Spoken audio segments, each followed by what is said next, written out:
Entonces, leeremos la obra de Víctor Hugo, Los Miserables. Uno, libro, tomo 2. Libro primero. Capítulo, libro primero, sí, París estudiado en su átomo. De la tercera parte, Mario. Libro primero, París estudiado en su átomo. Capítulo 13. El niño Gavroche. Unos 8 o 9 años después de los acontecimientos que hemos referido en la segunda parte de esta historia, se veía en el Boulevard del Temple y en las regiones de Chateau de muchachito de 11 a 12 años, que hubiera realizado perfectamente el ideal del pilluelo que hemos bosquejado más arriba. Si con la sonrisa propia de su edad en los labios no hubiera tenido el corazón absolutamente vacío y opaco, este niño estaba envuelto en un pantalón de hombre que no era de su padre y en una camisa de mujer que tampoco era de su madre. Algunas personas caritativas le habían socorrido con harapos y sin embargo tenía un padre y una madre, pero su padre no pensaba en él ni su madre le amaba. Era uno de esos muchachos dignos de lástima, entre todas las que tienen padre y madre y sin embargo son huérfanos. Este muchacho no se encontraba en ninguna parte tan bien como en la calle. El empedrado era para él menos duro que el corazón de su madre.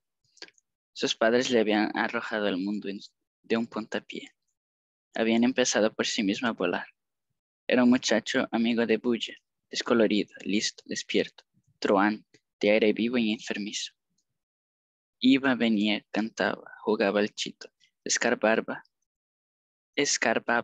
en los arroyos, rodaba, pero poquito a poquito, como los gatos y los pájaros, alegremente.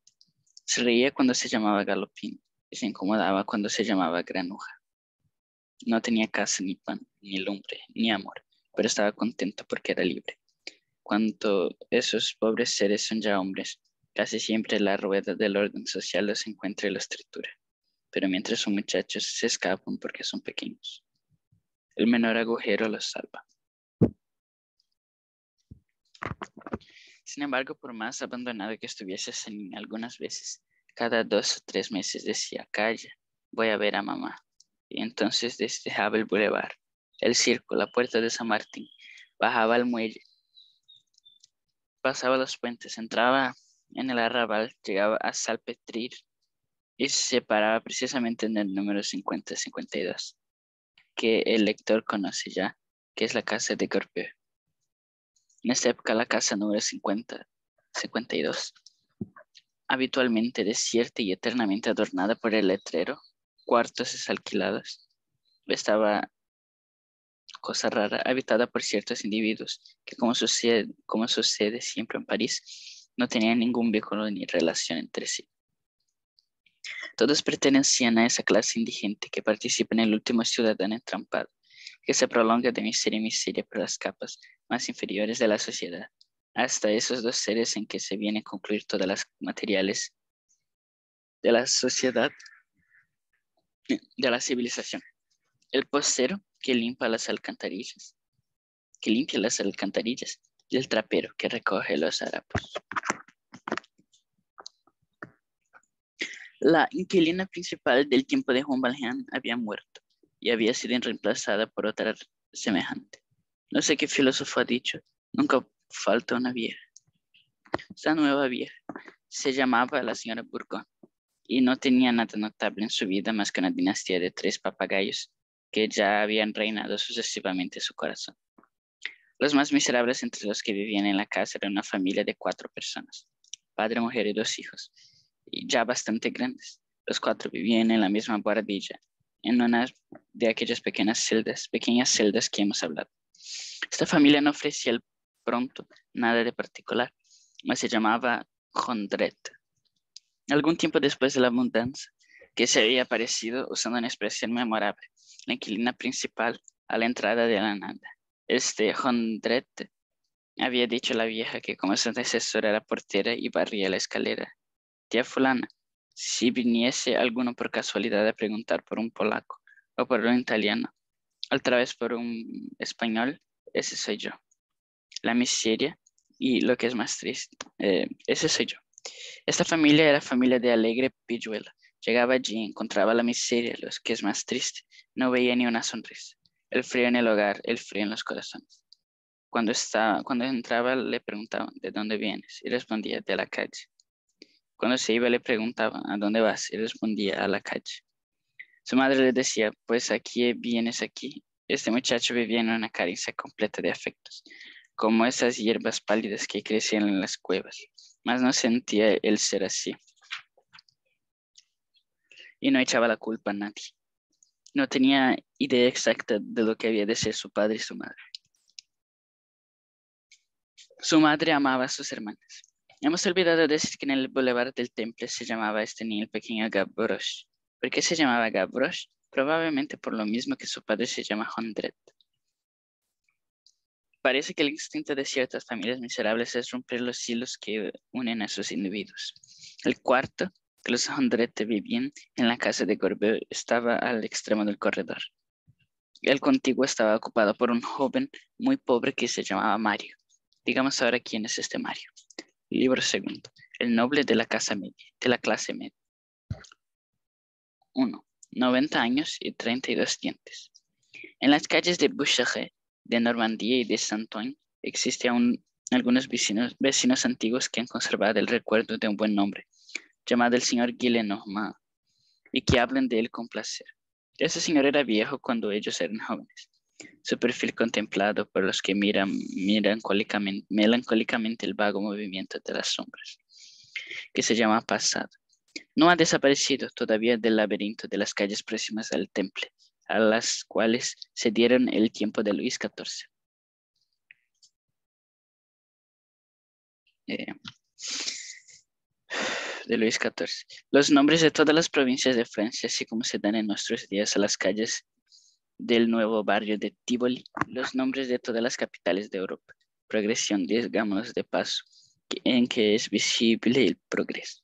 El señor Gillenormand, que vivía aún en 1831, era uno de esos hombres a quienes es curioso ver, porque han vivido mucho tiempo y que son raros, porque antes fueron como todo el mundo y después no se parecen a nadie.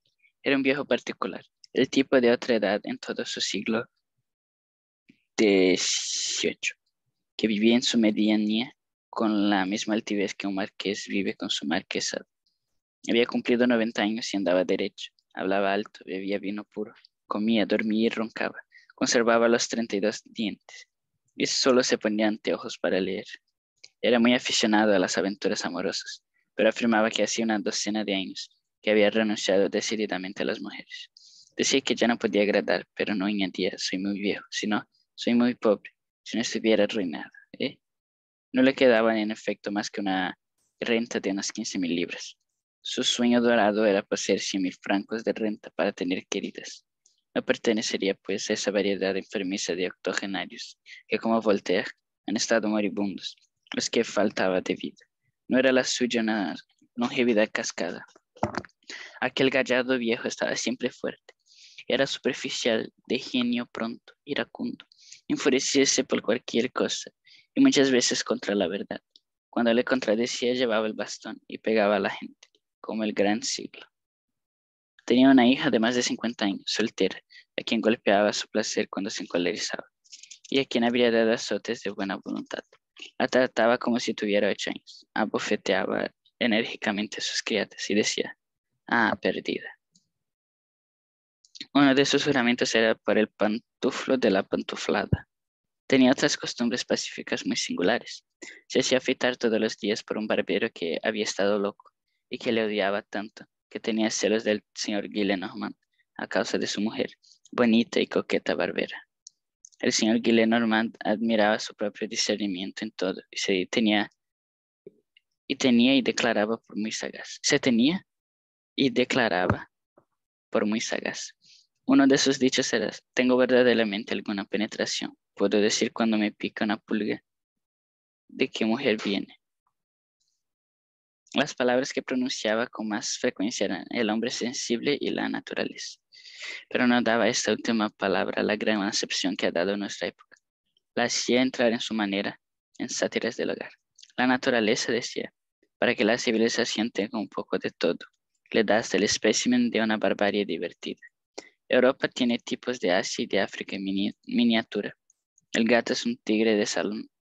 El lagarto es un crocodilo de bolsillo. Las bailarinas de la ópera son salvajes, del color de rosa.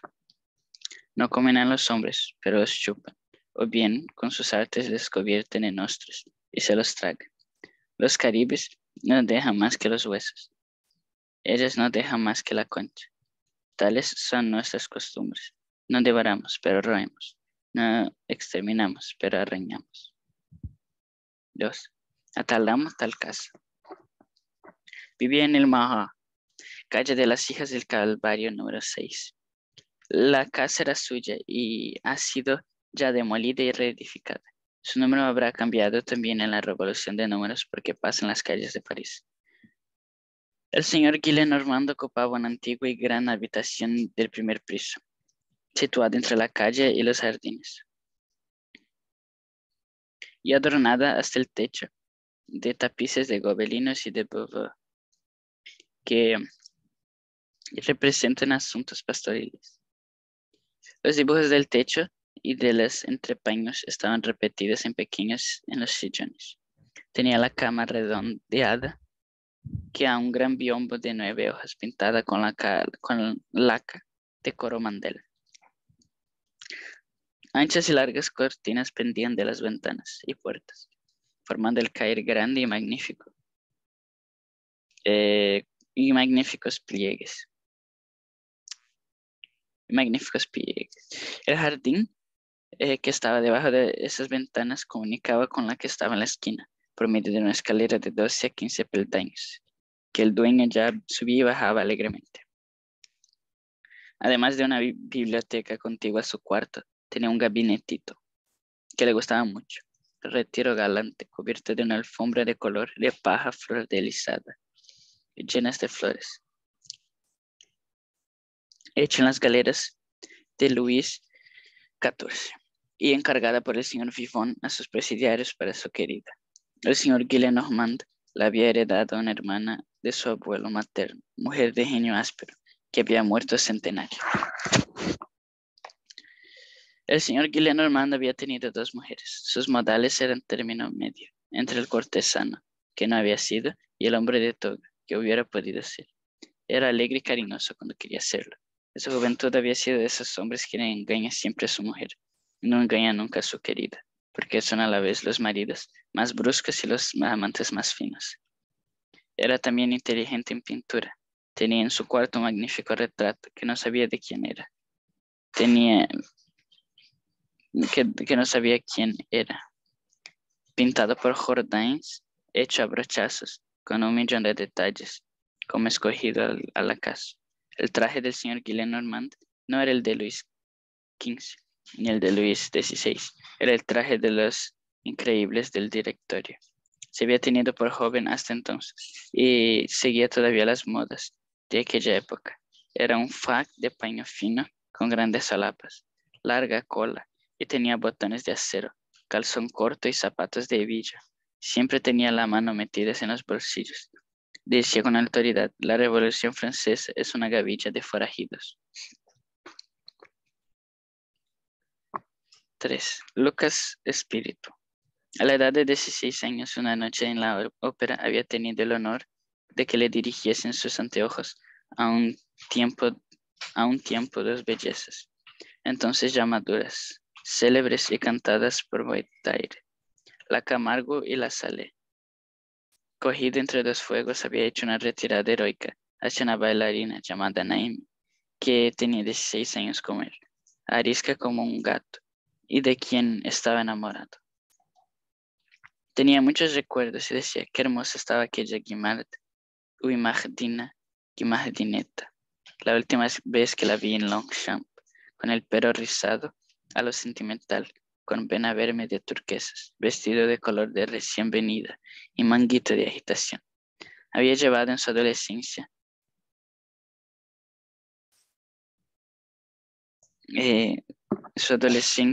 venida y había llevado en su adolescencia una chupa de Nine London, de la cual hablaba con gusto y efusión.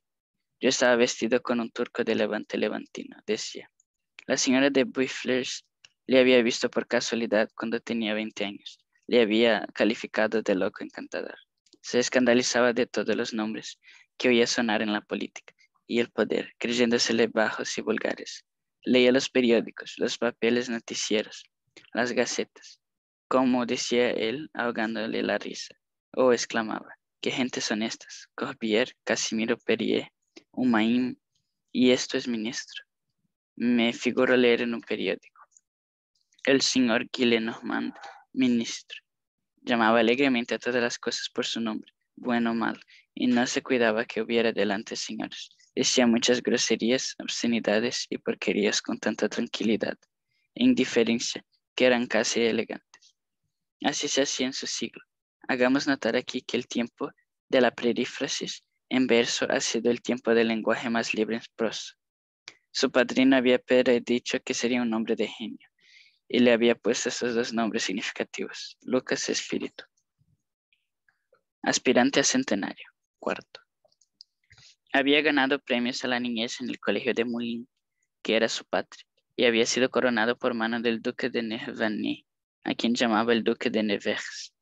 Ni la convención, ni la muerte de Luis XVI, ni Napoleón, ni la vuelta de los Borbones, nadie había podido borrar el recuerdo de aquella coronación. El duque de Nevers era para él gran figura del siglo.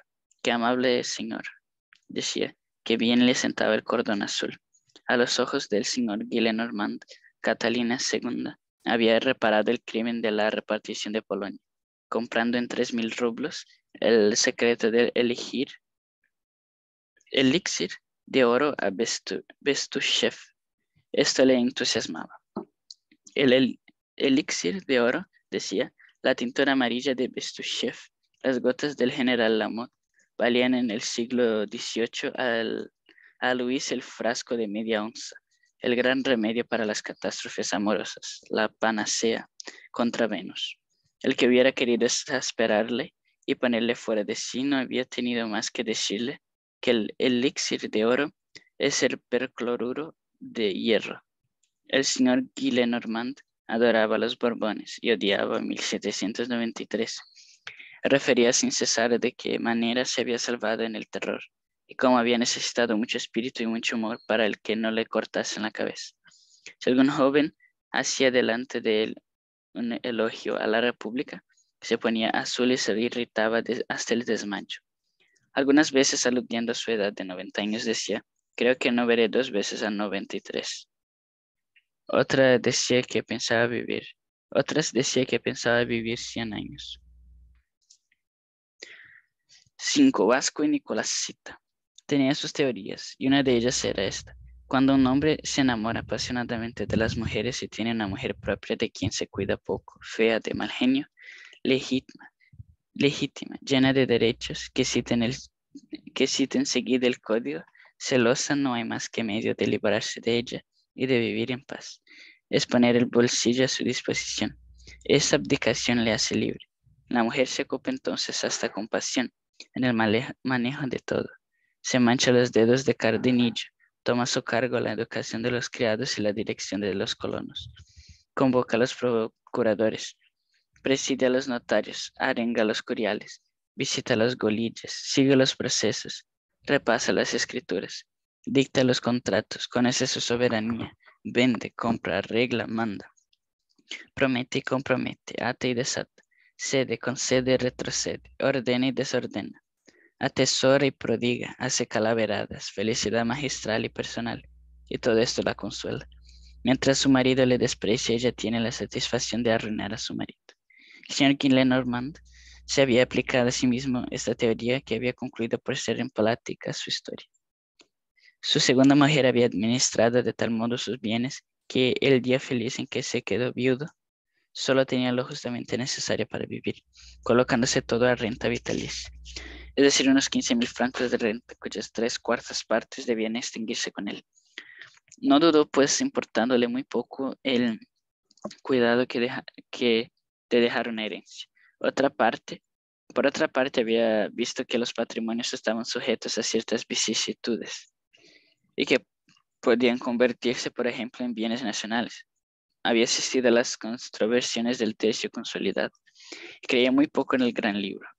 Todo eso va a parar a la calle Quiacampua, decía. La casa en que vivía la calle en las hijas del Calvario era suya, como hemos dicho ya, tenía 2 criados, un macho y una hembra. Siempre que tomaba algo nuevo lo rebautizaba. Daba a los hombres el nombre de su provincia. Nimois, Contois, Poitevin y Picardía. El último lacayo que había tenido era un hombre grueso, cansino y fatigoso, de 45 años, incapaz de correr 20 pasos. Pero como era natural de Bayona, el Guillenormand le llamaba Vasco. En cuanto a las criadas, todas se llamaban Nicolasitas, hasta la Magnon, que hablaremos más adelante. Un día presentó a pretender una altiva cocinera noble, descendiente de la elevada raza de los porteros. ¿Qué salario queréis al mes?, le preguntó el señor Guillenormand. 30 francos. ¿Cómo os llamáis? Olimpia. Pues ganarás 50 francos y te llamarás Nicolásita.